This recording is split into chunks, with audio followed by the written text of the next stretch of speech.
신문 이야기 돌직구쇼에 오신 여러분 반갑습니다. 저는 신문 읽어주는 남자 김지희입니다. 친히 리포트를 내주셔서 감사합니다. 이 수업을 통해서 부디 행복한 승마 되시기를 기원하겠습니다. 그런데 리포트가 첨부가 안 됐네요. 이른바 최순실 씨의 딸 정유라 씨를 지도했던 참 친절한 이화여대 교수님.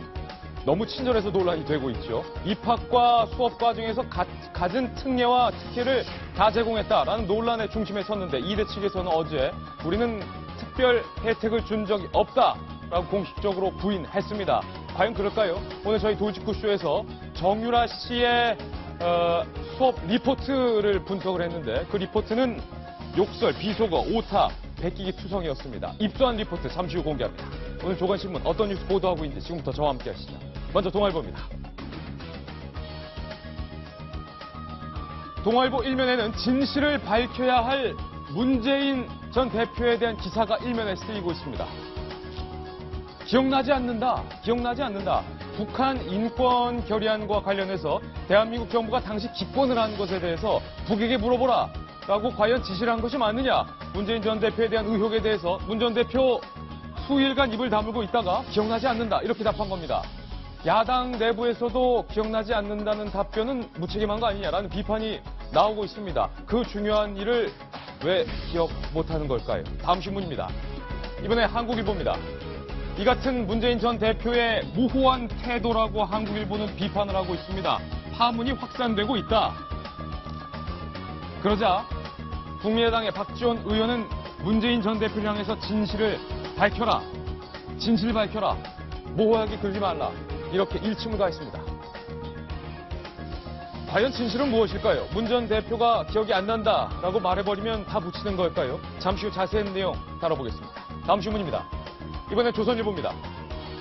이에 대해서 기억이 안 난다라는 문 전 대표에 대해서 송민순 전 외통부 장관이 이렇게 말했습니다. 문재인 전 대표가 당시 대통령 비서실장으로서 기권을 했던 회의를 주재했다. 참석자들은 그 사실 다 알고 있다. 문 전 대표가 잘 알 것이다. 모를 리 없다. 이렇게 비판을 했습니다. 내 책이 무슨 히라보로 써져 있는 것도 아닌데 왜 이렇게 불필요한 논란이 있냐라면서 불편한 심기까지 내비쳤습니다. 다음 신문입니다. 이번엔 경향신문입니다. 최순실 게이트 2대 특혜 의혹. 경향신문은 이렇게 제목을 달았네요. 이화여대에 누군가가 1억 원이라는 큰 돈을 기부했답니다. 누가 기부했을까요? 우병우 민정수석의 장모가 이화여대에 1억 원을 기부했다. 그런데 이화여대는 어디에서 골프대회를 추진했다고 합니다. 어디에서 골프대회를 추진했을까요? 우병우 수석의 장모가 소유하고 있는 기흥컨트리클럽. 우수석의 골프장에서 학교 행사를 열었다. 우연인가요? 이 정부의 비선 실세 혹은 그냥 실세라고 피는 사람들이 이화여대를 중심으로 뭔가 연결고리가 있는 것 같습니다. 너와 나의 연결고리 우연일까요? 잠시 후에 다뤄봅니다. 다음 신문입니다. 이번엔 한겨레 신문인데요. 돌리면 나옵니다. 이화여자대학교 정유라 씨에 대한 입학과 학점 특혜에 대해서 조사특위를 꾸린다고 밝혔습니다. 조사특위 꾸리겠다. 그런데 과연 이화여대 교수들에게 조사특위를 맡기는 것이 옳은 것인가에 대한 의문이 있습니다. 학생들은 동의할 수 없다 이렇게 막혔는데 왜냐하면 어제 이화여자대학교에서 특혜 없었다 이렇게 부인했기 때문이죠. 이 기사 서울신문에서 이어지는데요. 이대가 최순실 딸 입시 특혜 없었다라고 어제 공식 입장을 밝히자 학생 1000여 명들이 부끄럽다. 우리 학교가 부끄럽다. 이화여대가 부끄럽다. 이대 나온 여자 1000여 명들이 부끄럽다. 시위를 하기로 밝혔습니다. 이대생도 화이팅입니다. 다음 신문입니다. 이번에 중앙일보인데요. 역시 돌리면 나옵니다. 다시 문재인. 미스테리입니다. 사건의 중심은 한 쪽지에 가 있습니다. 이른바 쪽지 미스테리. 송민순 전 장관이 목격했다는 그 쪽지. 싱가포르에서 노무현 전 대통령에게 전달했다는 그 쪽지의 성격이 과연 북한의 협박 메시지냐 아니면 우리 정보 당국의 정보 동향 문서에 불과하느냐. 이 쪽지의 성격에 따라서 이 사건의 본질이 달라질 수도 있는 성격입니다. 잠시 후 규정을 해보겠습니다.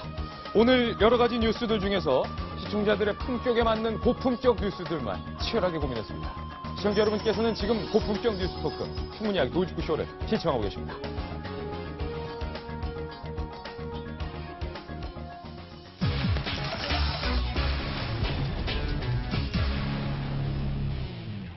네, 이쪽인가요?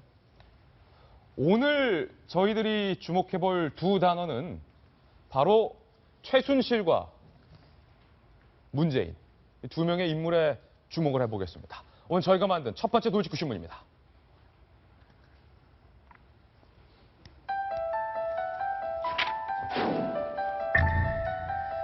최순실 씨 딸 한 명의 이대가 송두리째 흔들리고 있습니다.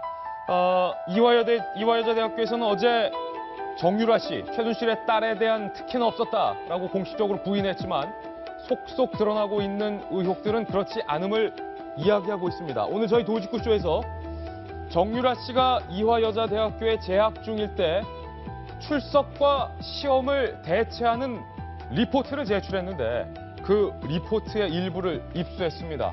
함께 보실까요?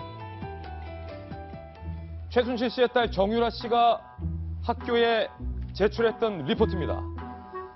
학문의 전당, 그중에서도 명문대학교 이화여대의 성적을 대체할 수 있는 리포트로 제출한 건데 일단 오타로 시작합니다. 1시간의 몸풀기 후 시합이 시작되는데 저도 이 말을 들고 이게 무슨 어떤 승마의 어떤 전문적인 용어가 아니냐 처음에 이렇게 생각을 했지만 이 표현은 시작되는 대의 오타인 것으로 잠시 후 드러났습니다. 이때 체력적 이응로 역시 체력적 의로의 오타죠. 받쳐주지 못하면 시합을 잘 치르지 못학됩니다. 시합을 잘 뛰고 치르지 뛰고 못하기 아니라 합됩니다. 이렇게 써야 되죠. 그 밑에를 보면요. 해도 안 되는 이 말을 강하게 세우는 그 방법에 대한 설명 중에 승마 용어죠. 해도 안 되는 망할 XX들에게 쓰는 수법. 그러니까 말을 듣지 않는 말들을 일컬어서 욕설을 하고 있습니다. 차마 방송에서 있는 그대로 표현해드릴 수 없어서 저희가 XX라고 쓰긴 했지만 욕설이 리포트 안에 들어가 있네요. 차라리 망아지라고 표현을 했으면 좋았을 것을. 욕설. 웬만하면 비추함. 시청자 여러분들 이 비추함. 뭔가 이게 비루하다라는 어떤 다른 신종어의 표현이 아닙니다. 비추함은 그러니까 추천을 할만 못하다, 추천하지 않는다라는 표현의 비속어입니다. 비추. 너 되게 비추야. 누구에게 추천 못할 만해. 뭐 그런 표현입니다. 리포트에는 부적절하죠. 강하게 세운 후 4번, 3번 후 추진 안 되면 또 반복한다. 또는 띄어쓰기가 맞는 겁니다. 안 되면도 이거 이렇게 쓰면 안 돼요. 안 되면이 맞습니다. 오탈자에 띄어쓰기까지. 과연 이화여자대학교의 출석과 시험을 대체할 만큼의 수준의 리포트인가?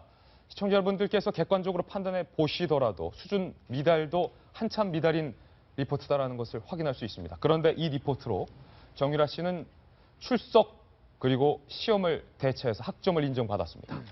이러고도 정성희 위원님, 어제 이화여자대학교에서는 특혜가 없다. 이대가 분명히 문제가 있네요.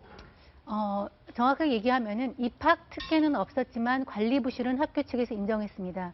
입학 특혜 부분은 2013년도에 이화여대가 체육 특기자 전형을 11개 종목에서 23개 종목으로 이제 확대를 하고 그 과중에 승마가 들어 있었는데 그 승마 대상자 중에 유일하게 합격한 사람이 이제 최순실 씨의 딸 정유라 양이었다는 거고요.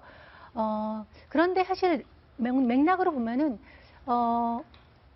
금메달리스트를 뽑으라는 기준에 합당했기 때문에 특혜를 보기에는 이제 좀 어려운 측면이 있습니다. 다만 한 가지 입학 서류를 제출한 다음에 아시안게임에서 금메달을 딴 거를 소급했는데 그 나흘 있다가 한 거를 했다는 거는 저는 할 수 있다고 봅니다. 근데 지금 우리 김진 기자가 말한 대로 관리 부실한 측면에서는 이화여대가 변명의 여지가 없는 것 같습니다. 예. 지금 얘기한 대로 그 리포트 이런 수준의 리포트는 초등학생도 이런 것보다는 낫죠. 초등학교 일기장도 이거보단 낫다. 그러니까 이거는 어떻게 보면 이 친구의 어떤 인문학적인 어떤 학문적인 이런 소양이 전혀 없다는 거를 이제 하나 볼 수 있고요. 또 한 가지는 이제 무성의하죠. 예. 그거보다 이제 본인은 이제 그 정상적인 수업을 안 받았으니까 그럴 수 있다 치더라도 최소한 교수한테 그 내면서 더더욱이나 출결과 학점을 완전히 맞바꾸는 그런 걸 내면서 이렇게 맞춤법 이거 사실 맞춤법 이거 프로그램만 돌려도 되거든요. 예. 맞춤법 프로그램만 돌려도 이 정도는 안 나오는데 그냥 했다는 건 굉장히 무성의하다. 예. 그러니까 쉽게 말하면 나는 이거를 형식적으로 제출만 하면 최소한의 학점을 받고 있다는 걸 알고 있기 때문에 졸면 쓴 거 같은 이런 측면이 있어서 관리 부실에 대해서는 변명의 여지가 없는 것 같고요. 그 또 한 가지 이거에 대해서도 이제 이대는 설명을 합니다. 왜냐하면 태육 특기자 전형으로 합격한 친구 같은 경우는 국제대회에 들어갈 때는 출결을 갖다가 안 해도 리포트로 제출할 수 있다고 했는데 한 가지 이해할 수 없는 거는 이제 그 지도교수가 바뀐 부분이죠. 예. 1학년 1학기 학사 경고를 받고 나서 이제 어머니인 최순실 씨가 와서 학교를 뒤집어 놨다고 그래요. 쉽게 말하면 뒤집어 놓고 나서 그 지도교수가 바뀐 거. 요거는 분명하게 어떤 권력관계 개입을 의심해 볼 수 있는 상황입니다. 조금 더 적나라하게 말해볼까요? 김병미 의원님께서 지금 경희대학교에서 교수로서 아이들 지도하고 계신데 학생들 예. 교수님이니까 제가 여쭤볼게요. 적나라하게 여쭤볼게요. 예. 이화여대가 만약에 정유라 씨의 엄마 최순실 씨가 이 정부의 실세구나 혹은 힘께나 있구나 이거를 의식하지 않았더라면 정유라 씨 개인한테 이렇게 엉망진창의 리포트를 냈는데도 학점을 주며 정유라 씨가 수업을 안 나와서 정당하게 학사 경고를 한 지도교수를 교체하겠습니까? 정유라 씨의 엄마 최순실을 의식하지 않았다면. 그렇기 때문에 지금 이대 교수 사회가 발칵 뒤집힌 거 아니겠습니까? 교수들은 수업 시간 강의실 내에서 전적으로 학생들이 지도할 수 있는 모든 권한을 갖고 있기 때문에 자존심이 달린 문제거든요. 근데 여기에 대해서 만약 외압이 있었다면 큰 문제다라고 얘기할 수밖에 없는 거고, 일단 리포트의 내용이 문제가 좀 심각합니다. 근데 그럼에도 불구하고 만약에 정말 악의적이었다라면은 이렇게 엉망으로 쓰지 않고 사람 시켜서 돈 줘갖고 써갖고 낼 수도 있는 거거든요. 리포트는 그렇게 한다 치더라도 수업을 일단 나오지 않았잖아요. 그러니까 지금 저는 약간 형평성의 얘기를 좀 드리고 싶은 게, 우리가 이제 학생들 지도하면서 취업한 학생들이 있으면 진짜 취업이 어려워요. 취업이 됐는데도 불구하고 그 사람들한테 그냥 학점을 주지 못합니다. 김영란법 때문에 물론 시행 전이긴 합니다만은, 그래서 학생들이 취업을 하고도 나와갖고서는 출석을 하든가, 출석을 제대로 못하면은 거기에 대한 대체 레포트를 내든가 뭔가에 노력을 한다라는 거죠.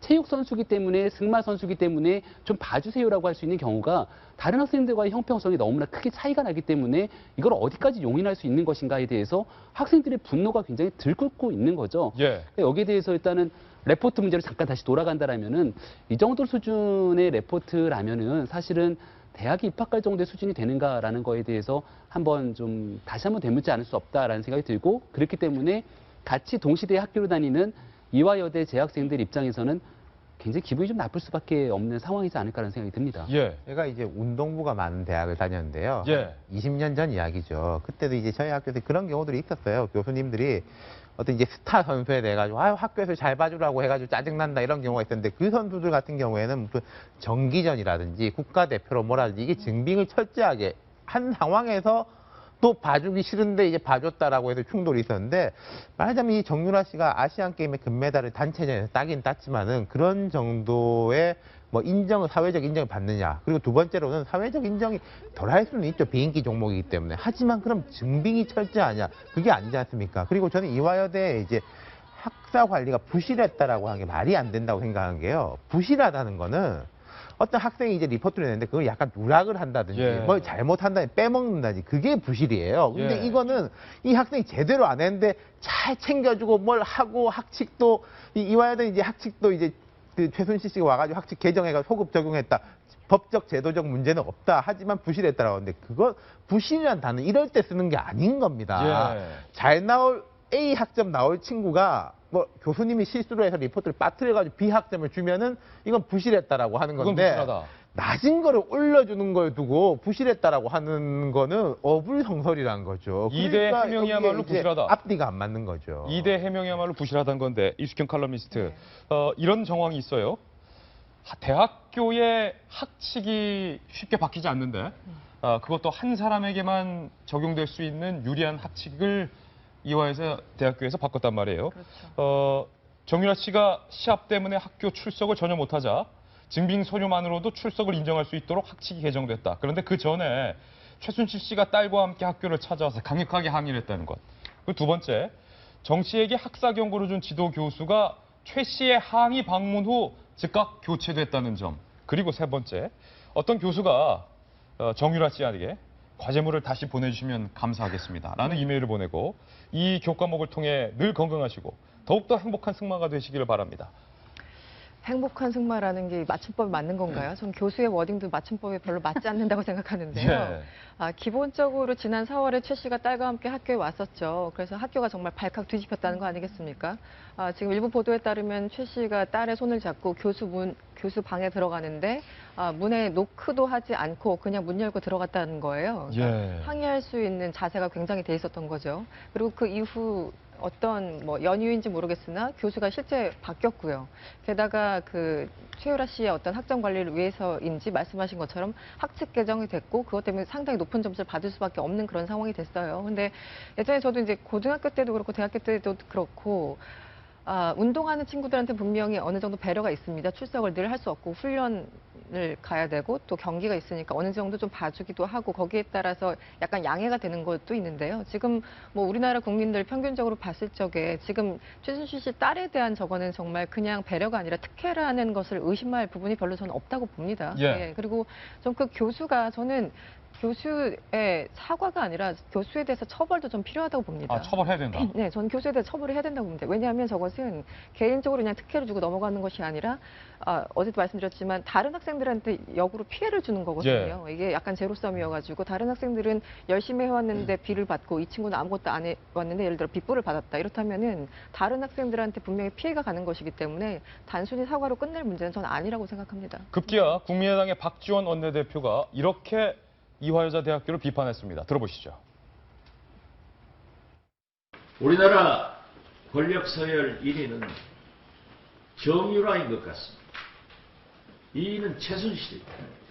도대체 최순실의 딸 정유라를 위해서 우리나라가 가장 자랑하는 명문대학인 이화여자대학교의 학칙이 바뀌고 학교에 나오지 않았고 학점을 주고 또 최유라를 데리고 K스포츠에서는 10여 명이 승마를 위해서 독일까지 동행하는 등 이루 말할 수 없는 일들이 벌어지고 있습니다.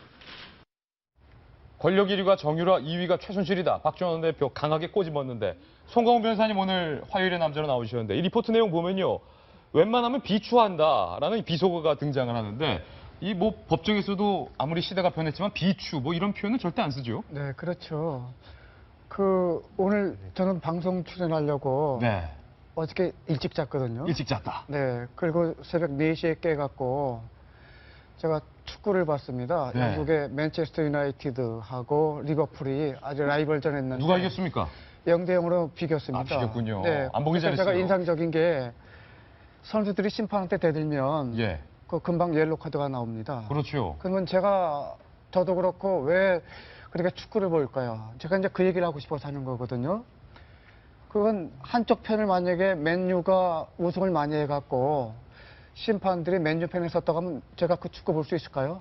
아니면 그 수많은 광고나 수십 조의 돈이 그 시장에 투입될 수 있을까요? 아니거든요. 공정하기 때문에. 네, 공정하니까 선수가 돌고 돈이 돌고 저까지도 새벽에 잠을 깨면서 보지요. 굉장히 예. 재밌게 봤어요. 예.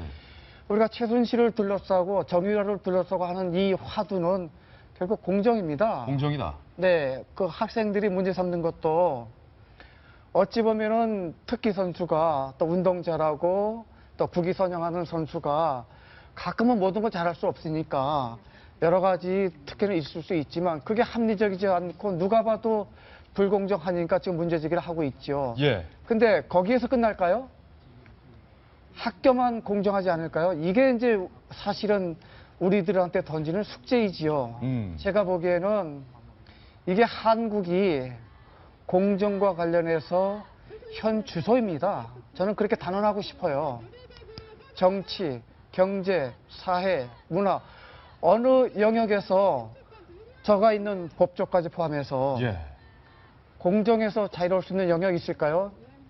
우리는 진짜 수준 미달의 불공정 사회임을 이 최순실 그다음에 정유라가 보여주고 있죠. 예. 그 점에서 보면 참으로 우울하고 답답하고 한국의 장래를 생각하면 참 걱정되죠. 걱정이 난다. 한숨이 난다는 건데 이 기사를 취재하고 기사를 저도 계속 지켜보면서 한 가지 궁금증이 머리에 떠나지가 않습니다.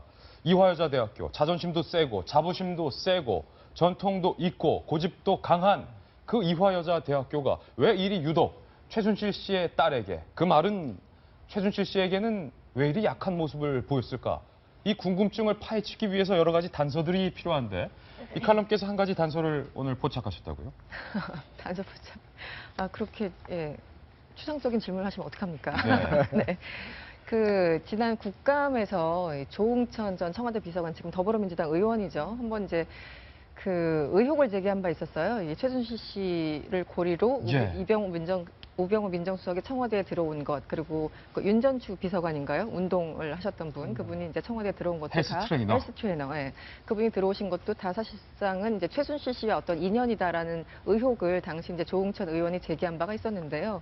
그 어떤 뭐 단서가 될 만한 어떤 지점들이 분명히 보이긴 보입니다. 예. 네, 기본적으로 이제 우병우 수석의 장모 김장자 씨인가요? 예, 그 삼남개발의 김장자 대표가 기흥 컨트리 클럽을 소유하고 있는. 그렇죠. 기흥 컨트리 클럽을 운영하고 있는 그 김 대표가 이화여대에 1억을 기부했습니다. 예. 기숙사를 이제 건설하기 위해서 1억을 기부했는데 참 재밌는 것은 기부 명단 6명 중에 유일하게 이화여대를 안 나오신 분이 이분이셨다는 거예요. 네. 그래서 이제 왜 기부를 했냐라고 했더니 셋째 따님이 이제 이화여대를 나왔기 때문에 딸의 의견을 듣고 접점은 있군요. 접점은 있어요. 그래서 이제 뭐 흔쾌하게 뭐 1억을 기부를 하셨다고 하죠. 그런데 재밌는 거는 이게 스토리의 한 면이고요. 두 번째 얘기는 이화여대가 이 기흥 컨트리 클럽에서 이 김 대표가 운영하고 있는 기흥 컨트리 클럽에서 여기서 골프 대회를 추진하려고 했었다는 거죠. 그러니까 우병우 수석의 장모가 소유하고 있는, 그러니까 쉽게 말해서 우수석 가족이 소유하고 있는 그렇죠. 골프장에서 골프 대회를 추진한다. 네, 그랬었죠. 그래서 그 예전에 우리 왜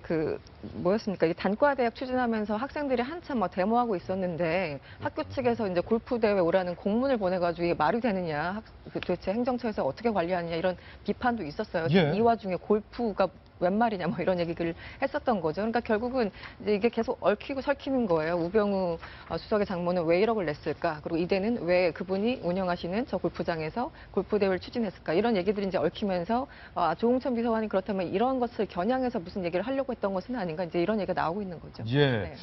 갑자기 등장인물이 우병우 수석이 이름이 등장을 해서 이대와 최순실 씨 간의 관계만 계속 주목하다가. 김장자 회장 같은 경우에 우병우 수석이 그렇게 말했지 않습니까?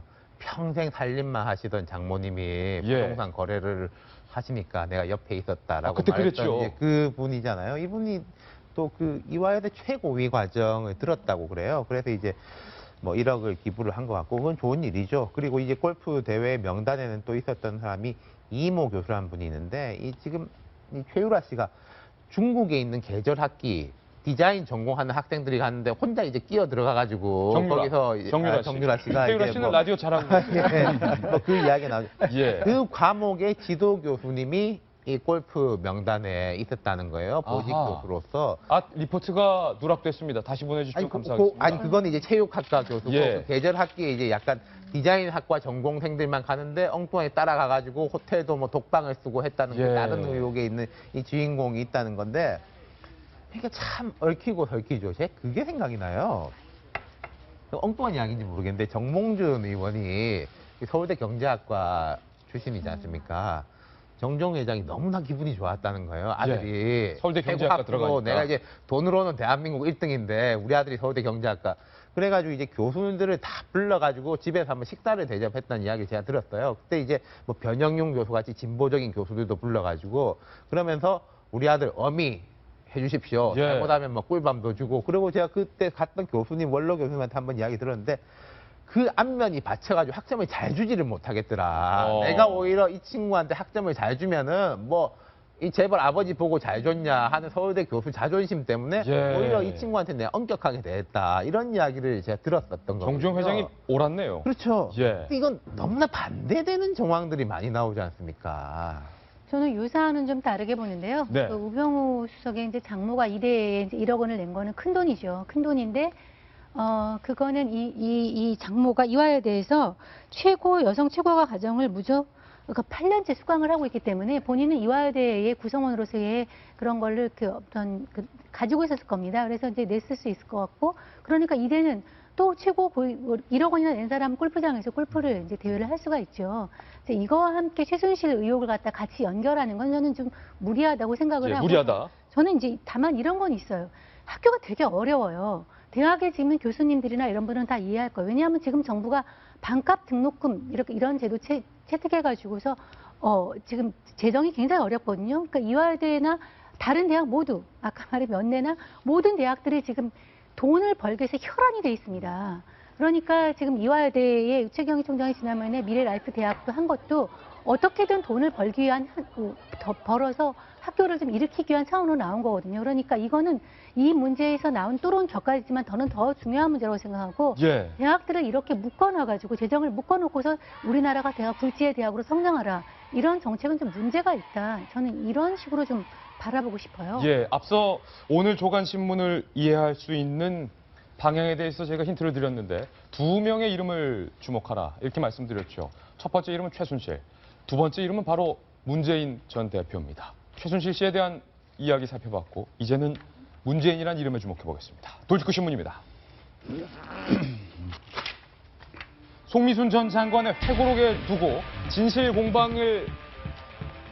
공방이 격화되고 있습니다. 그런데 문재인 전 대표는 북한에게 물어봤느냐라는 의혹에 대해서 침묵을 지키다가 기억이 안 난다라고 본인의 입으로 밝혔습니다. 기억이 나지 않는다. 회고록 후폭풍에 대해서 오늘 3가지 포인트 잡아봤습니다. 출력문을 통해서 만나보시죠. 송민숙 회고록 후폭풍, 진실게임의 결말은 첫 번째, 쪽지 미스테리입니다. 문 전 대표의 쪽지 미스테리, 문 전 대표의 기억이 안 난다는 발언을 다루기 전에 논란의 핵이 된 쪽지가 하나 있습니다. 바로 노무현 전 대통령이 싱가포르에 있을 때 이처럼 쪽지를 전달받았다는 건데 이 쪽지의 내용, 그리고 이 쪽지의 성격, 그리고 이 쪽지의 의미, 쪽지에 따라서 이 사건이 180도로 달라질 수 있습니다. 먼저 송 전 장관이 주장하는 내용에 따르면 이 쪽지의 내용, 과연 뭐라고 써져 있을까요? 노무현 전 대통령이 전달받았다는 쪽지 내용인데 보실까요? 역사적 북남 순회회담을 한 후에 반공화국 세력의 인권 결의안에 찬성하는 것은 정당화될 수 없다. 북한이 보낸 거군요. 북남 관계 발전에 위태로운 사태를 초래할 테니 인권 결의 표결에 책임 있는 입장을 취하기 바란다. 남측의 태도를 주시할 것이다. 송 전 장관은 당시 북에게 온 이 쪽지에 노무현 전 대통령에 대한 거의 협박성 권유 발언이 들어있었다. 이렇게 증언을 했습니다. 과연 이 쪽지의 성격이 무엇일까요? 이 내용이 사실일까요? 쪽지부터 저희가 이야기를 해볼 텐데 김병민 의원님, 예.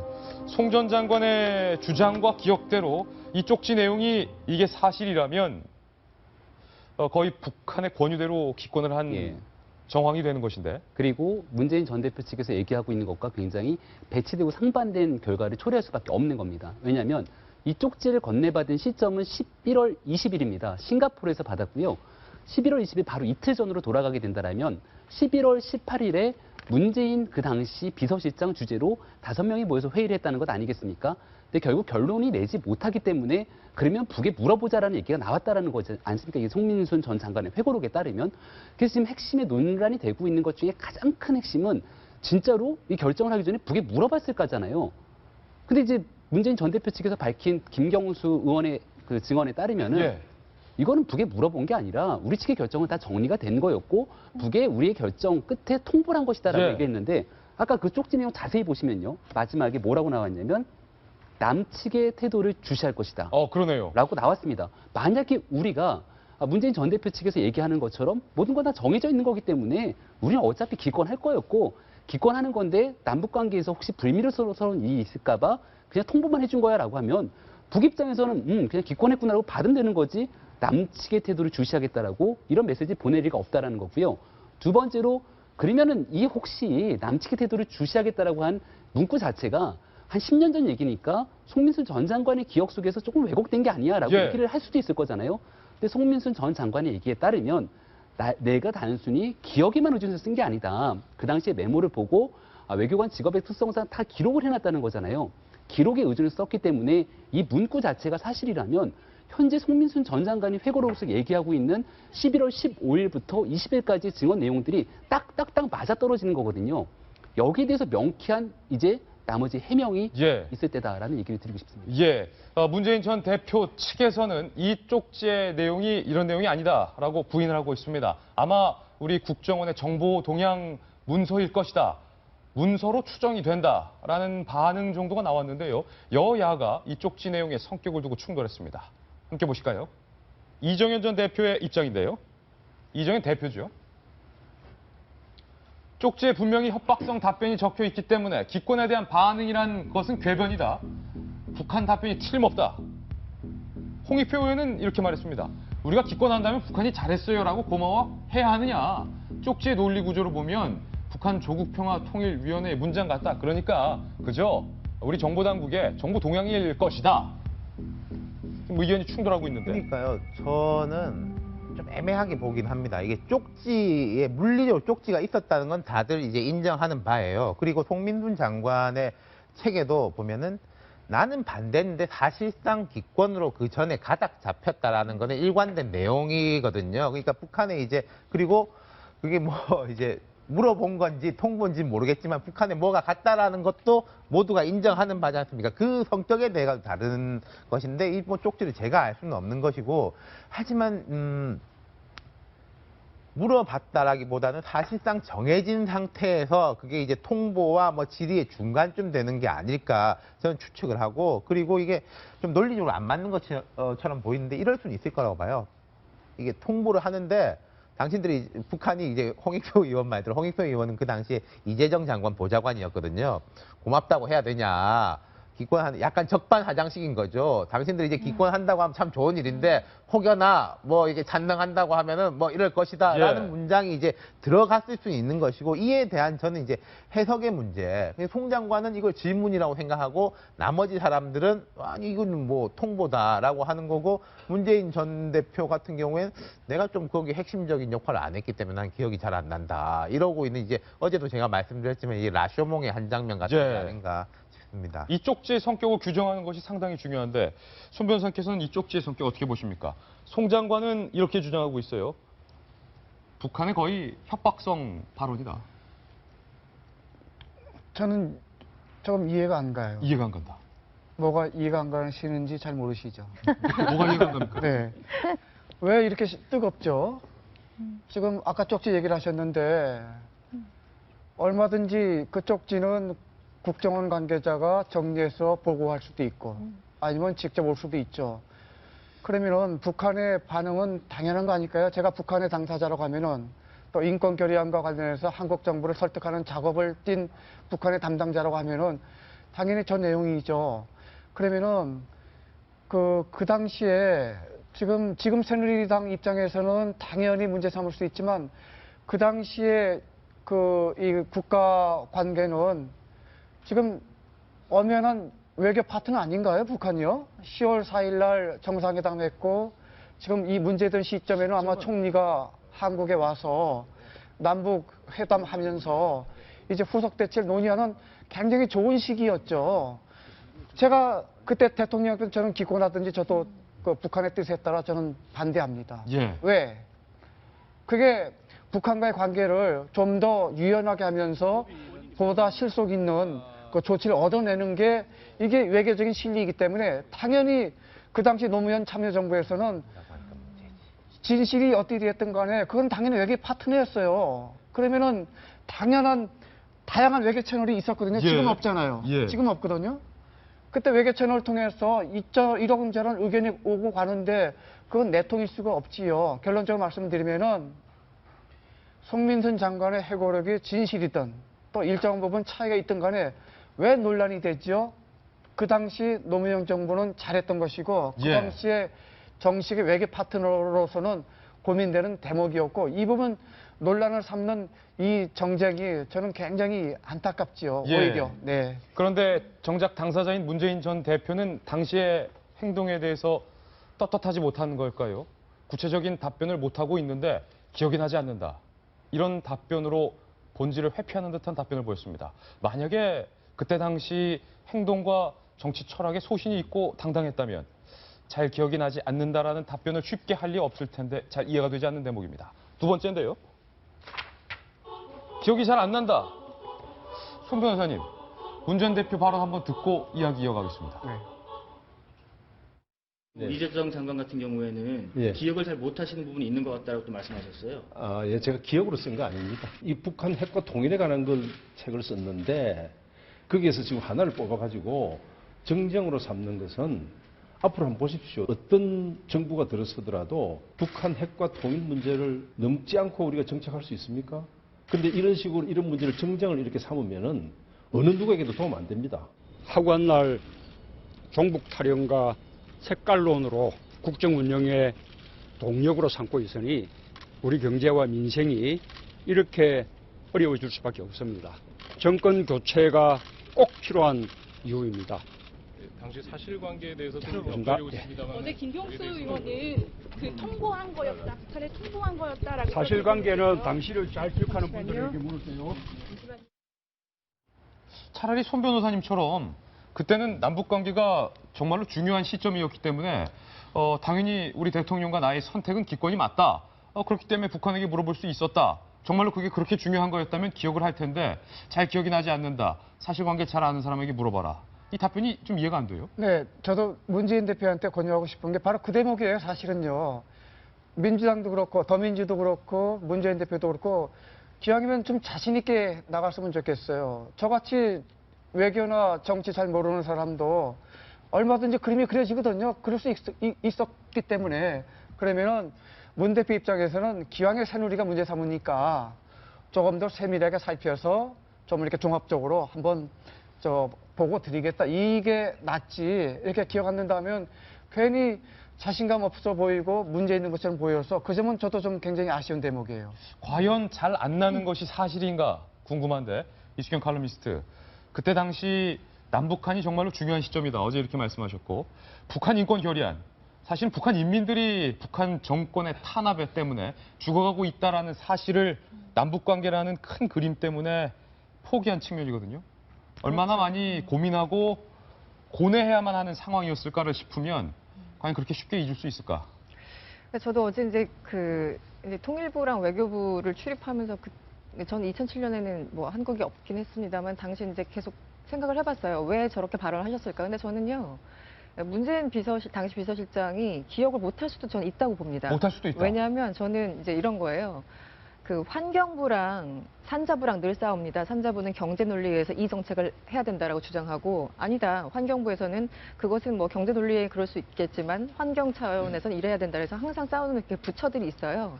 외교부와 통일부가 항상 그렇게 싸웁니다. 외교부는 이제 국제사회에서 어쨌든 그 최전선에서 일을 하는 사람들이기 때문에 어떤 국제적인 어떤 그 논리에 좀 따라가자는 입장이고 통일부는 그래도 남북관계 특수성을 인정해야 되는 것은 아닌가. 그래서 이제 그 한반도 문제는 한반도 문제의 시각으로 보자 해서 늘 싸워요. 저는 그런 논쟁 자체가 굉장히 건강한 거라고 봅니다. 제가 이제 상상을 해봤더니 그런 거예요. 그 당시 송민수 장관은 강하게 이제 찬성을 해야 된다는 입장이었고 이재정 통일부 장관이나 뭐 김만복 전 국정원장 같은 경우는 어떤지 모르겠지만 뭐 반대했다, 뭐 기권했다 여러 가지 의견이 나오는데 저는 문재인 비서실장은 사실 거의 전문가가 아니잖아요. 그러니까 전 이해 당사자란 표현을 쓰고 싶은데 국정원과 통일부와 외교부는 당시 이해 당사자입니다. 본인들이 장관을 하고 있고 직접 그 사람들을 대면한 사람이니까 확실한 의견이 있었을 테죠. 왜냐하면 대통령한테 보고를 해야 되니까.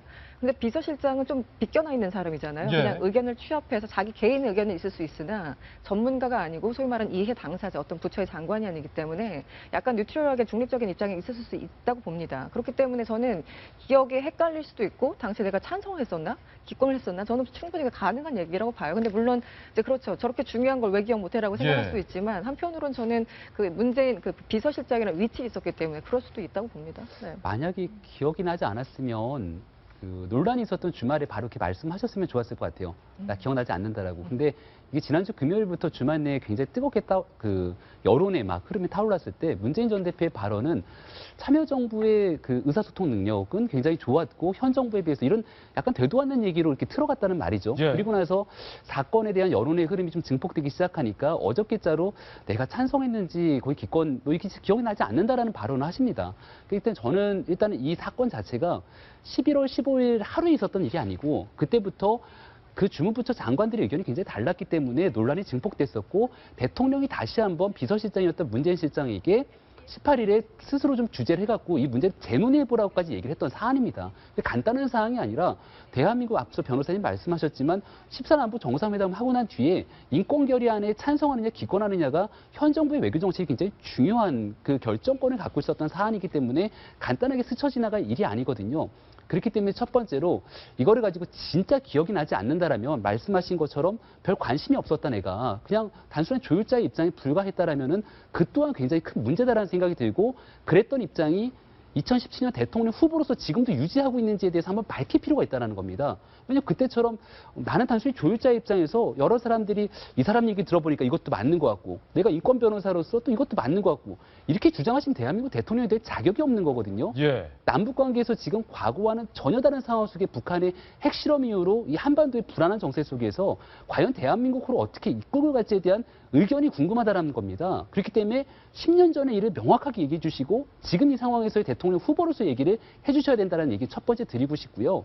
두 번째로는 이제 아까 말씀드린 것처럼 그 처음의 발언이 아니라 좀 시간이 지나고 나서 기억나지 않는다로 어물쩍 넘어가면서 이 모든 것들을 결국은 종북론, 색깔몰이론으로 넘어가려고 하는 오히려 이게 저는 그 다시 한번 여당이 야당을 향해서 종북몰이를 하는 게 아니라 때만 되면은 문제가 나왔을 때 모든 걸 종북놀이로 피해가려고 하는 또 다른 이분법적인 예. 논리가 아닌가라는 우려가 좀 듭니다. 저도 이제 절반 정도는 이제 인정하는 부분이 있는데요. 사실 저는 이 문제가 당시에 기권을 한 것이 문제는 아니라고 생각합니다. 어저께도 얘기했지만 당시에는 남북 화해라는 거와 그다음 북한 인권이라는 인간의 보편적인 가치에서 당시의 시대 정신이 부합하는 북한과의 화해 협력 무드에 방점을 찍은 것이고요. 그 결정을 지금 남북 관계가 굉장히 경색된 지금의 시점으로 10년 전을 재단하는 것은 옳지 않다고 생각합니다. 그래서 새누리당이 그런 식으로 공격하는 건 정말 잘못됐고요.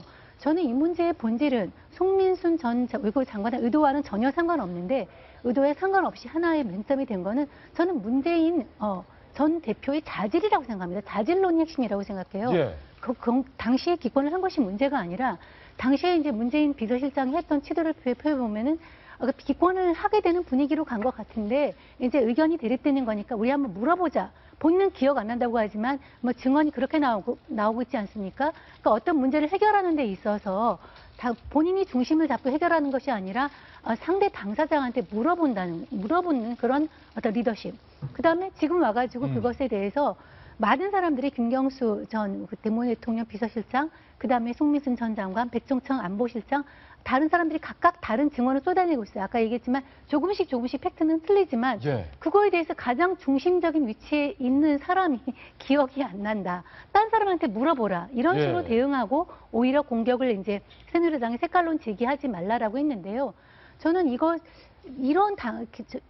지금 현재 문재인 전 대표가 유력한 대선 주자가 아니라면 아무 문제가 아닐 거라고 네. 생각합니다. 그렇지만 내년에 대통령으로 이제 후보자로 나올 거고 언젠가는 본인이 우리나라를 맡게 될 것인데 이런 식의 자질을 가진 사람한테 나라를 맡긴다 하는 거에 대해 사람들이 의문을 제기하고 있는 거거든요. 그 포인트에 집중을 해야 되는 거 맞아요. 대통령 돼서도 물어볼 건가? 뭐 이런 말인데 이에 대해서 요것만 듣고 넘어갈게요.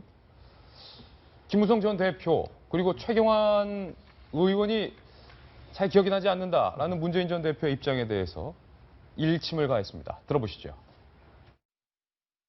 당사자가 이 내용을 기억이 안 난다고 말할 사안이 아니지. 얼마나 국가적으로 중요한 문제인데 이 송민순 전 장관의 핵으로 보도를 접하고 정말 우리 모두가 아연실색하고 또 어떻게 보면 마치 코미디를 보는 것 같은 그런 심정입니다. 그러니까 국민들이 여기에 대해서 얼마나 기막힌 심정이겠습니까? 최경환 의원도 말했습니다. 중차대한 사안을 기억을 못한다. 기억이 없다.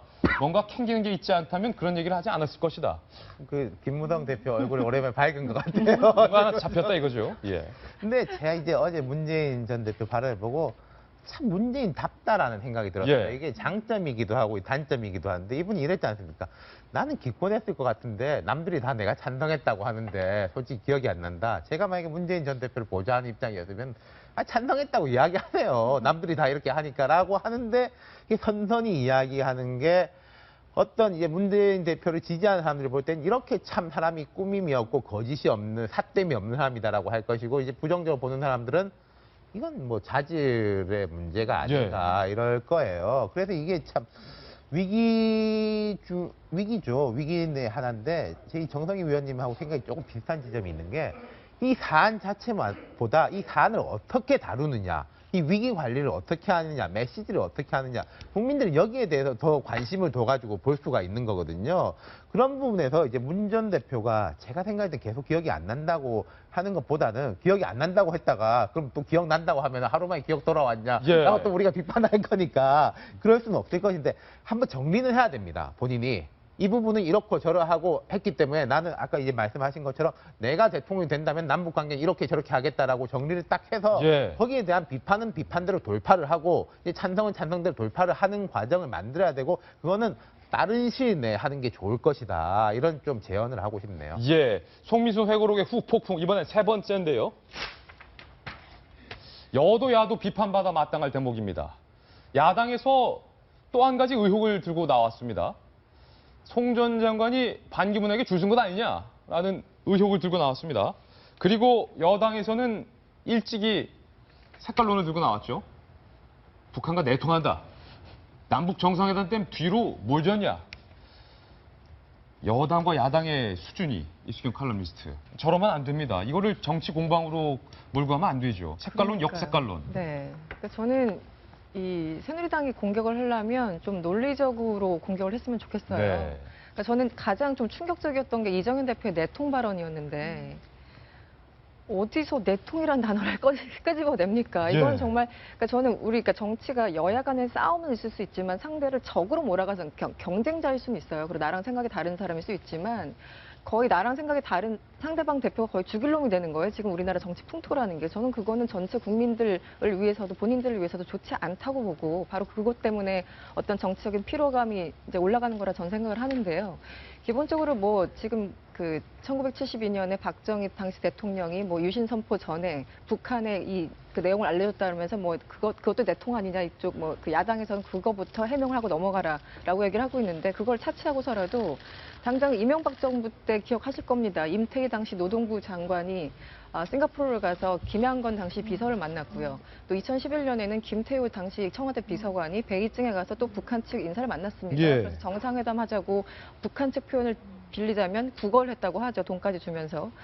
당장 그 남북 간의 어떤 특성 때문에 그 특사가 됐던 밀사가 됐던 만나는 거는 사실입니다. 그리고 본인들도 본인들 정권에서 충분히 그런 일을 해왔습니다. 그거는 뭐 박정희 정부뿐만 아니라 뭐 노태우 정부, 북방 정책을 했던 노태우 정부부터 해서 늘 있어 왔다는 건데 본인들은 그렇게 하면 그러니까 내가 하면 로맨스고 상대방이 하면 불륜인 거예요, 정확하게. 그리고 지금 저 정도는 지금 질문을 했느냐 혹은 통보를 했느냐 지금 사실관계가 확실하지 않은 상태에서 이런 얘기하는 게 굉장히 저는 허무하거든요. 너무나 이게 좀 시간 낭비라는 생각도 들고 에너지 낭비라는 생각이 드는데 그 상대방 당에 대해서 어떤 비난을 할 적에는 그래도 어느 정도 좀 수준을 맞춰서 좀 비난을 했으면 좋겠고 본인들이 과거 했던 것에 대해서 좀 수습 좀 하고 얘기를 해줬으면 좋겠습니다. 그런 면에서 좀 문제가 있다고 생각하고 하나만 짧게 말씀드리면 당시에 문재인 대표가 그 송민순 전 장관의 얘기처럼 정말 질을 했다고 한다면 저는 그 문제로 생각을 합니다. 근데 그거는 당시의 정책적인 판단 오류일 수 있고 한 사람이 실수일 수 있죠. 비판받아 마땅하죠. 말씀하신 것처럼 무능일 수 있죠.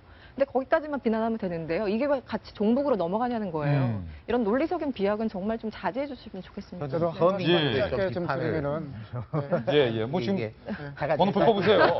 번호표 뽑으세요. 민주당도 비판받아야 된다. 반기문 총장 이야기한 거지 않습니까? 저는 이거 되게 패착이라고 봐요. 정무적으로. 왜냐면요. 반총대 가만히 있는 반총대가 띄워주는 게 됩니다. 이 사람이 뉴욕에 앉아가지고 막 송민수를 조종해가지고 막 문재인을 공격하고 이런 완전히 정무적으로 정말로 뛰어난 사람이다라는 식으로 몰고 가는 거지 않습니까? 반 총장 정치력 있네. 그러니까요. 예. 이 여권 지지자들이나 중도층한테 이렇게 정치 못하는 줄 알았는데 이런 정치적 능력도 있으면은 예. 금상첨화네 이런 식으로 띄워줄 일은 아니라고 생각해요. 이런 식으로 말하자면은 판을 좁혀 나가야 되는데 야당에서 이거를 뭐 박근혜 플러스 반기문 플러스 뭐 여당 그러니까 말하자면 우리 빼고 다 우리 적이다라는 식으로 상대를 키워주는 거는 이게 정치공학적으로 되게 좀 우스운 일인 거죠. 저는 새누리의 공격을 제가 정치인이라면 충분히 저는 이해가 돼요.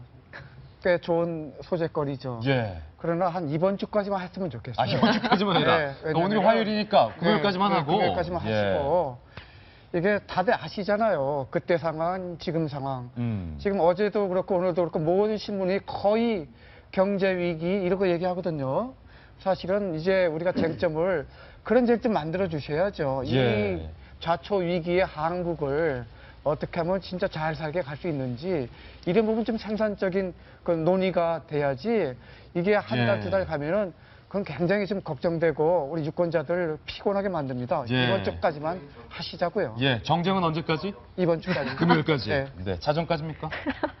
뭐 그때까지 하시죠. 예, 자정까지 하는 걸로 결론 내리겠습니다. 저희도 넘어가겠습니다. 신문 속 사람들의 동행을 다뤄보는 이어서 신사동 그 사람 준비되어 있습니다. 오늘 신사동 그 사람은 과연 어떤 분들이 나오셨는지 면면을 살펴보시죠.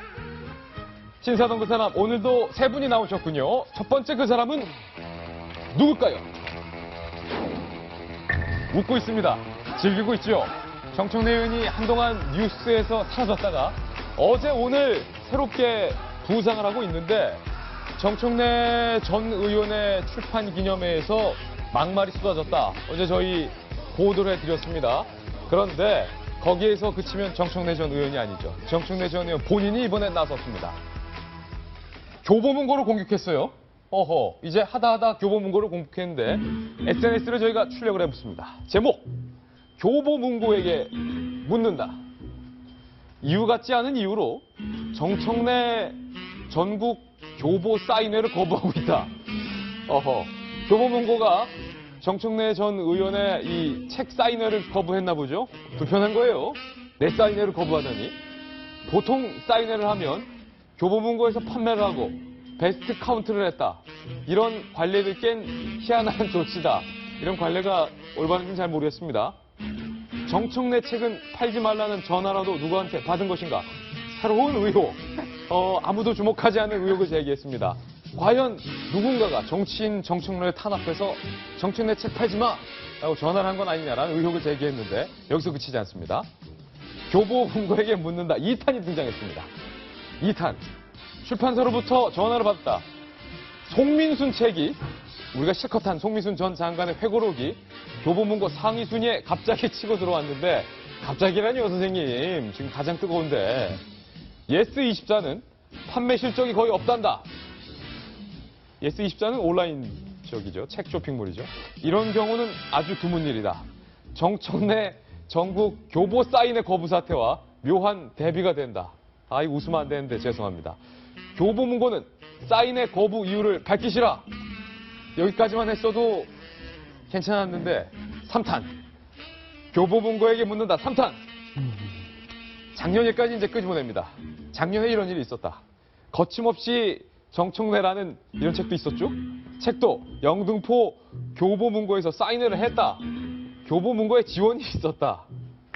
자꾸 웃음이 나네. 죄송합니다. 올해 갑자기 사인회는 거부하라는 조치가 왜 이루어졌는지 밝혀달라. 자체 내부의 결정인지 외압에 의한 것인지 빠른 시간 내에 공개 해명이 있길 바란다. 이 안타까운 사연이라 저희가 오늘 소개를 해드리는데 정성희 위원님, 교보문고가 누군가의 전화를 받고 지시를 받고 정청래 책을 팔지도 말고 사인회도 하지 말고 송민순 책을 앞에서 팔아. 저는 교보문고에 근무하진 않지만 정청래 전 의원의 질문에 대해서는 다 답변할 수 있을 것 같아요. 그렇습니까? 예. 우선 첫째로 누군가의 지시를 받고 팔지 않았는가? 그거는 아니죠. 지금 현직 의원이 아니잖아요. 예. 저 의원하고 의원이 아닌 사람을 똑같이 의원에 출마하지 않은 사람을 똑같이 대접해달라는 건 이제 무리한 거고요. 교보문고 같은 민간 업체는 당연히 자신의 이익에 따라 움직입니다. 그거를 뭐 전화를 받고 움직이겠습니까? 그러니까 그거는 너무나 당연하게 알면서 본인의 이제 책을 띄우기 위해서 저렇게 한 것 같고요. 아, 그럼 국회의원 신분이라면 책을 못 팔게 전화가 올 수도 있다 이 말이에요?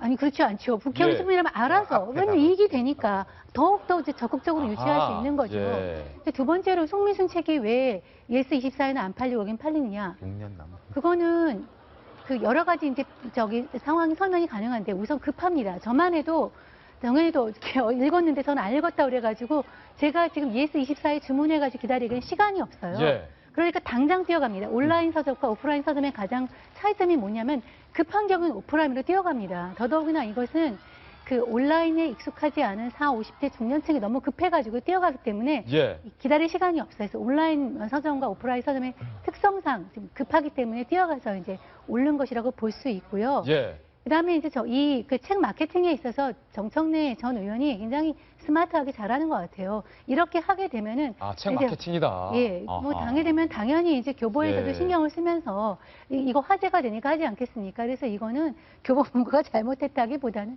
정청래 의원의 책 마케팅 차원에서 이루어진 일이죠. 정청래 의원의 책 마케팅에 저희 돌직구 쇼가 또 넘어갔군요. 또 당했군요. 제가 얼마 전에 교보문고 가봤거든요. 예. 근데 교보문고 욕할 게 아닌 게요. 정청래 의원님 책을 교보문고에서 앞에다가 쫙 깔아놨어요. 아, 그래요? 네, 굉장히 눈에 확 보이게 깔아놨고, 야, 이거 정청래 의원 너무 도와주는 거 아니야? 책을 봤는데 재미도 없더라고요. 예. 이런 책을 이렇게 앞에 깔아놓을까 하는 생각을 했는데, 오히려 교보문고한테 이렇게 대하시면 안 된다라는 생각이 저는 좀 들고요. 네. 두 번째로 마지막에 얘기하셨던 거, 내가 작년에 거침없이 정청래라는 책을 냈을 때는 막 잘해줬다 그랬잖아요. 지금은 안 해주는 걸 외압이 들어온 게 아니냐라고 얘기하는데, 현역 국회의원 시절에 오히려 외압이 드신 거 아닙니까? 어허. 저는 오히려 그런 생각이 들었고, 예. 또 이런 얘기를 하세요. 나도 블랙리스트에 들어간 거 아니야? 나한테 잘 안 해주는 게? 라는 얘기를 하시는데, 책이 재미가 있어야 팔리는 거죠. 제가 궁금해하고 교보문고 서적 순위를 가봤거든요. 예.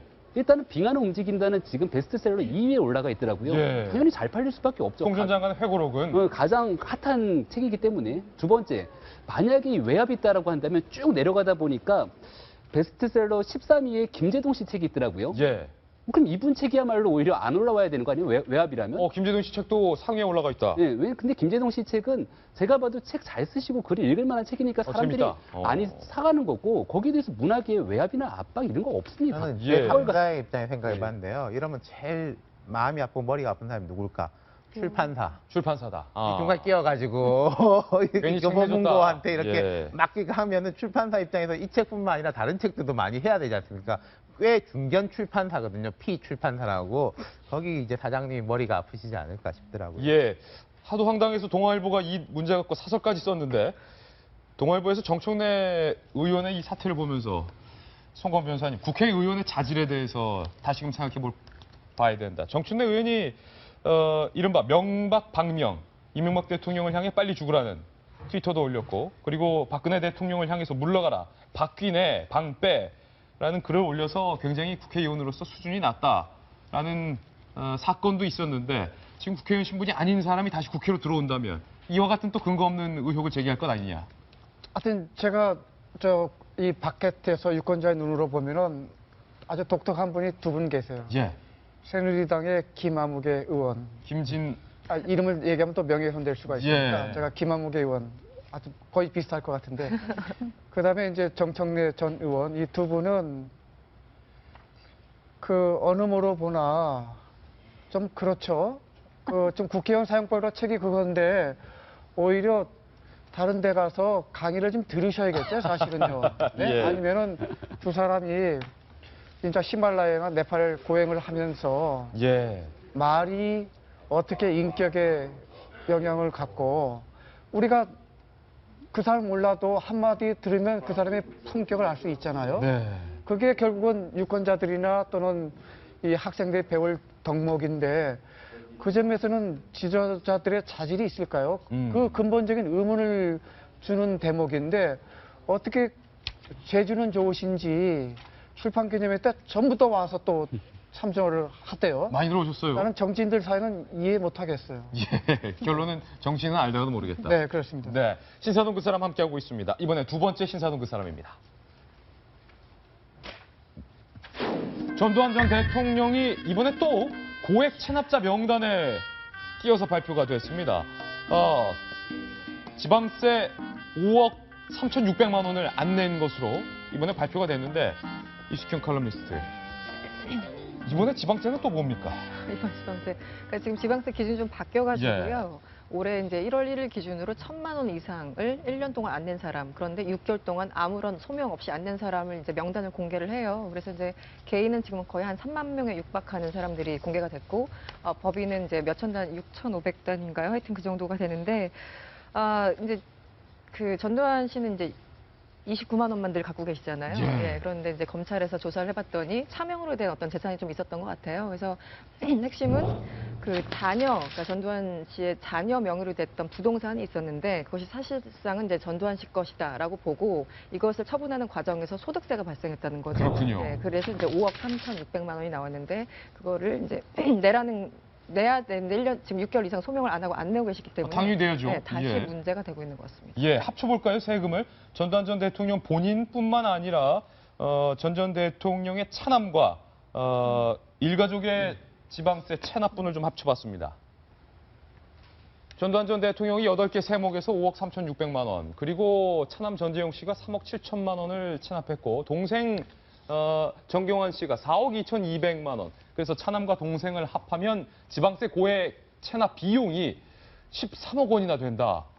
야, 김병민 의원님 이거 상당한 금액이죠? 상당한 금액이죠. 그리고 8개 세목이라고 하면 지방세에서 사실 납부할 수 있는 세목이 다 걸렸다라고 봐도 무방하거든요. 그렇군요. 거기에서 저렇게 10몇 억이 됐다라는 것들은 실질적으로 저렇게 체납이 되는 경우들이 이제 재산세에 대한 체납, 취득세에 대한 체납 등인데 이러한 부분들은 돈 없는 사람들은 그렇게 체납할 수가 없습니다. 재산이 얼마나 많으면 그렇게 세금이 많이 나오냐. 아니, 자기 집이 없으면 일단 재산세 낼 게 없잖아요. 예. 그렇기 때문에 기본적으로 돈이 많은 사람들이 저렇게 체납을 하시는데 뭐 전두환 전 대통령 일가에 대해서는 늘 그래왔던 분이니까 아유 또 그러겠거니 하는 생각을 갖고 있지만 정말 생성도 못했던 사람들, 대기업 오너들이라든지 이런 사람들까지 다 나타나고 있다는 거예요. 이렇게 지금 체납한 금액들을 합해보니까 조 단위가 된다는 거거든요. 야, 이게 진짜 대한민국의 조세 정의가 제대로 실현돼야 되는데 저번에 늘 말씀드리지만 성실하게 진짜 따박따박 얼마 안 되는 세금 납부하는 사람 입장에서는 굉장히 기가 차죠. 이분들 같은 경우는 안 내고 계속 도망 다니고 회피하는 거예요. 그렇기 때문에 이제 이번부터는 정부가 좀 주도적으로 나서서 출국도 금지시키고 국립재산 찾아내겠다라는 의지를 표명하고 있는데 좀 확실히 좀 해줬으면 좋겠습니다. 사실 지난 정부들, 역대 정부들, 그러니까 전두환 전 대통령 이후 대통령 정권들에서는 그냥 사실 다 봐줬어요. 전두환 전 대통령 미납 추징금도 추징 안 하고 그냥 전직 대통령이니까 건들지 말자 봐줬는데 박근혜 대통령이 집권 딱 되자마자 뭐 그런 거 없지 않습니까? 싹 다 뒤져서 이번에 미납 추징금 다 걷었는데 이거 지방세도 좀 더 걷어야 되는 거 아닙니까? 그 검사가 하셨잖아요. 지금 구속된 분. 예. 본인이 하셨는데 잠깐 풀어가지고 다시 이 건만 처리하고 다시 들어가시면 어떨까. 명주 검사 잠깐 나오게 해서 좀 양형해 줍니까 그러면? 근데 제가 보기에는 돈이 진짜로 없는 것 같아요. 현금이 없으니까 하는데 있다 하더라도 세금을 낼 수 없는 게 그러면 그 돈이 어디서 나왔느냐고 또 세금 추징이 또 아까 미납재산 추징이 들어갔거든요. 이러지도 못하고 저러지도 못하니까 저렇게 세금을 못 내는 것 같습니다. 근데 보통 사람들이 이해 못하는 대목이 만약에 저렇게 세금 체납 규모가 저 정도면은 서울역 앞에서 노숙자 생활 하셔야 되는 거 아니에요? 그렇죠. 그런데 우리가 어느 뉴스를 들었더라도 본인도 그렇고 가족도 그렇고 길가에 나섰다. 집이 없어서 임대차를 전전한다. 이 얘기 있나요? 큰 집에서 큰 차 굴리면서. 네, 모르긴 몰라도 적어도 그 중산층 이상의 생활을 여전히 하고 계시지 않을까요? 그 생활비 어디서 나올까요? 이게 근본적인 질문이고 참 그래서 대한민국은 희한한 나라죠. 희한한 나라다. 네, 망해도 사는 나라고 체납해도 떵떵거리면서 정상적인 생활하는 나라. 뇌자 이름 대한민국입니다. 시사할 바가 많은 것 같습니다. 신사동 그 사람, 이번엔 세 번째 그 사람입니다.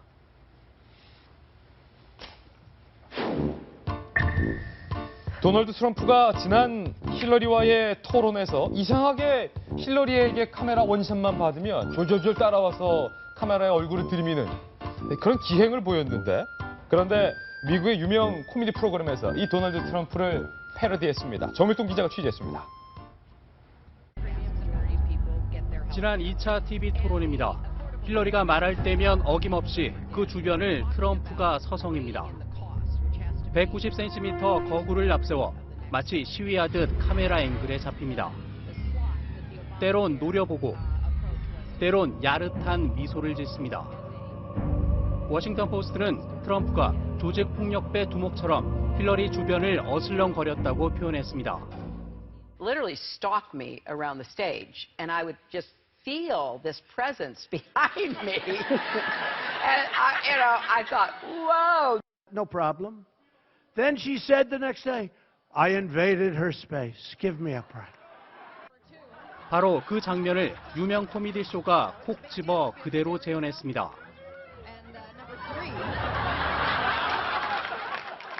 마무리는 트럼프의 벼락 같은 끼어들기. 배역 배우들은 두 후보가 토론 시작 전 악수조차 거부한 모습도 코믹하게 그렸습니다. 성추문 공방 속에 역대 대선 중 가장 추잡했다는 호평을 받은 2차 TV 토론. 하지만 온라인에선 사랑스럽게. 환상의 듀엣곡으로 편집돼 폭발적인 인기를 끌고 있습니다. 우리 시간 목요일 오전 펼쳐질 3차 TV 토론은 또 어떤 화제를 낳을지 관심이 쏠립니다. 채널A 뉴스 정일동입니다. 미국의 세러데이 나이트 라이브에서 패러디를 한 장면인데 왜 이렇게 졸졸졸 쫓아다니는지 모르겠는데 그만큼 불안하다는 건데 미국 대선 얘기 좀 해보면 정성희 위원님, 힐러리가 당연히 되겠지 하다가 다시 지금 두 후보의 지지율 격차가 11%포인트였다가 점점 좁혀지고 있다고 해요. 그러니까 숨은 지지자가 많다는 거죠. 네. 트럼프의 숨은 지지자가 많아서 드러나지 않았기 때문에 예측 불허다. 지금 뭐 여론조사 결과로는 힐러리가 늘 앞서는 걸로 나오고 있지만은 마치 영국의 브렉시트 선거 결과처럼 밖으로 대외적으로 자기 트럼프를 지지하는 게 창피해서 말하지 않는 사람들이 실제로 어떤 투표를 할지 모르니까 예측 불허다고 얘기를 하는데 네. 사실 오늘 이제 보도를 보면 트럼프가 자기 실패, 선거에 어떤 패배를 어느 정도 예상한 것 같아요. 뭐라고 얘기를 했냐면 선거는 조작이다. 그 선정은 조작이다. 이번 선거는 사기꾼 힐러리를 미는 부정직하고 왜곡된 언론에 완전히 조작됐다.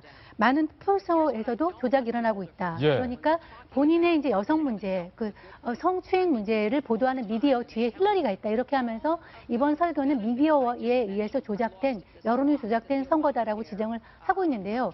이것이 이제 간단하지 않은 게 AP가 여론조사를 했는데 공화당 지지자 중에서 자신의 표가 제대로 집계될 것이라고 하는 사람들이 라고 믿는 사람들이 3분의 1에 불과하다. 예. 그러니까 3분의 2가 내 표가 집계가 안 될 거라고 믿고 있는 거예요. 어허. 이게 뭘 얘기를 하냐면은 심각한 대선 불복.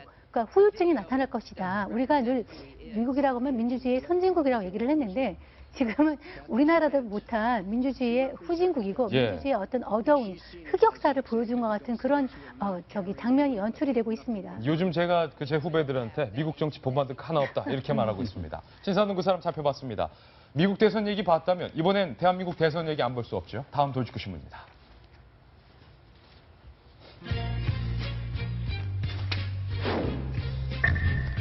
송민순 전 장관의 회고록 이슈 때문에 그리고 최순실 씨 의혹 때문에 저희 돌직구쇼의 대선 시계가 잠깐 주춤하고 있지만 그래도 시계는 흘러가고 있습니다.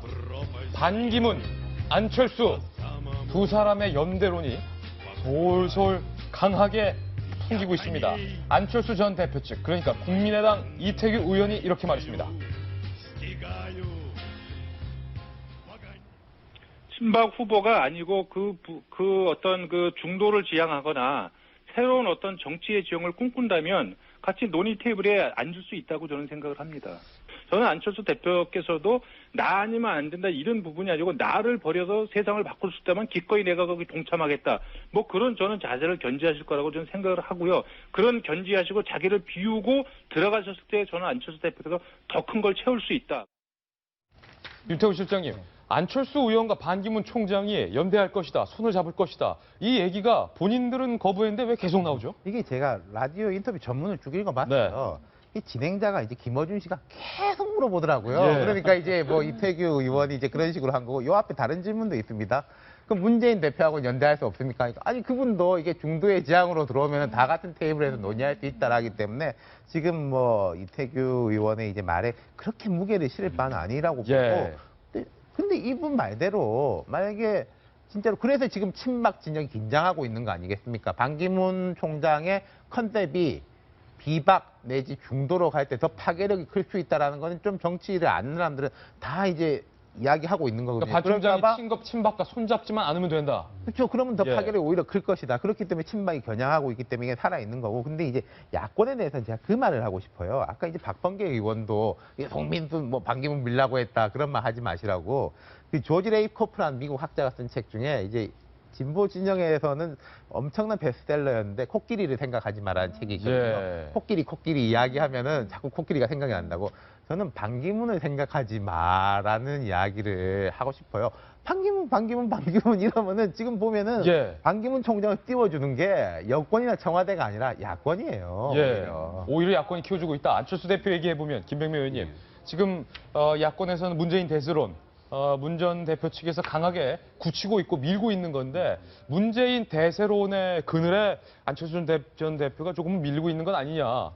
뭐 이런 우려도 있어요. 어떻게 해야 될까? 그렇죠. 문재인 예. 전 대표만 하더라도 진짜 대통령이 될까라는 거에 대한 의구심을 표하는 사람이 굉장히 많습니다. 근데 그런 문재인 대표조차 압도하지 못하는 안철수 이런 표현들이 계속 나오는 거거든요. 그럼 본인의 지점은 어떻게 해야 될 것이냐? 진짜 대권 주자로 끝까지 갈 것이냐 말 것이냐에 대한 고민이 있을 건데 그렇기 때문에 안철수 전 대표 본인의 얘기가 아니라 측근 그룹들에서 자꾸 이런 얘기가 나오는 것 같아요. 예. 누구랑 손잡을 수 있다. 누구랑 손잡을 수 있다. 근데 안철수 전 대표 입장에서는 과연 그게 탐탁한 얘기일까라는 생각이 저는 들거든요. 제가 만약 안철수 전 대표라면 본인이 아직 젊잖아요. 그리고 지난번에 한번 양보를 했었었고 앞으로 대한민국에서 대권 주자로서의 가능성을 보기 위해서는 단 10%, 단 13%가 나오더라도 끝까지 완주한다라는 생각을 갖고 갈 것 같아요. 예. 근데 이제 그거에 대해서 본인은 그렇게 가면 대권 주자로서 차차기를 바라볼 수 있을 힘은 커지겠으나 주변에 있는 참모 그룹들은 차라리 어느 정도 선에서 손을 잡고 연정을 해야 집권을 하고 본인들이 갈 룸이 생길 건데 그렇지 않다 보니까 안철수 전 대표의 생각과 측근 그룹들의 생각들이 자꾸 다르게 움직이는 거 아니냐. 충돌하는군요. 예, 그래서 저는 이 지점에서는 결국 제일 중요한 건 안철수 전 대표의 뜻과 의지가 중요하다 이런 얘기를 좀 드리고 싶습니다. 그러니까 안철수 전 대표 입장에서는 내가 이번에 혹여 안 되더라도 끝까지 완주하는 모습, 정치인다운 모습을 보여줘야 그 다음에 내가 될 수 있다. 끝까지 가는 건데 주변 참모들 입장에서는 뭐 대권은 접더라도 뭐 총리 정도로 좀 같이 힘을 합쳐야 내가 좀 장관도 갈 수 있고 수석도 갈 수 있는데 이렇게 고민한다 이거죠. 그런 고민이 들 거고요. 만약 여기서 안철수 전 대표가 끝까지 갔는데 혹여나 야권 진영에서 집권하지 못하게 되고 여권이 재집권하게 되면은 그 비난을 다 받을 거다라고 얘기를 하지 않겠습니까? 그럼에도 불구하고 안철수 전 대표 입장에서는 본인 장사는 충분히 할 수 있을 거예요. 내가 나설 수 있기 때문에 내가 이 정도의 지분을 갖고 있기 때문에 그 다음으로는 야권 단일 후보로 나설 수 있는 명분이 있을 건데 주변 사람들은 불편할 수 있죠. 빨라지는 대선 시계 2017 똑딱똑딱 시계가 흐르고 있습니다. 저희는 광고 후에 돌아오겠습니다. 잠깐만요. 오늘의 휘나리 기사로 준비한 사진 한 장이 있습니다. 바로 이 사진 한 장입니다. 사진 제목이요. 그런데 예쁘죠? 색계입니다. 색계. 야한 거 아니야? 그게 아니라 색이 점령한 한계령을 줄여서 색계. 보이시죠? 설악산의 단풍이 절정을 맞았다고 합니다. 이 가을 아름다운 단풍의 절경 맛보시면서 즐기시기를 바라겠습니다. 저희 신문이야기 도시구쇼는 시청자 여러분의 품격에 맞는 고품격 뉴스 들고 내일 아침 9시에 어김없이 찾아오겠습니다. 오늘 하루는 분명 어제보다 더 나을 겁니다. 좋은 하루 되십시오. 고맙습니다.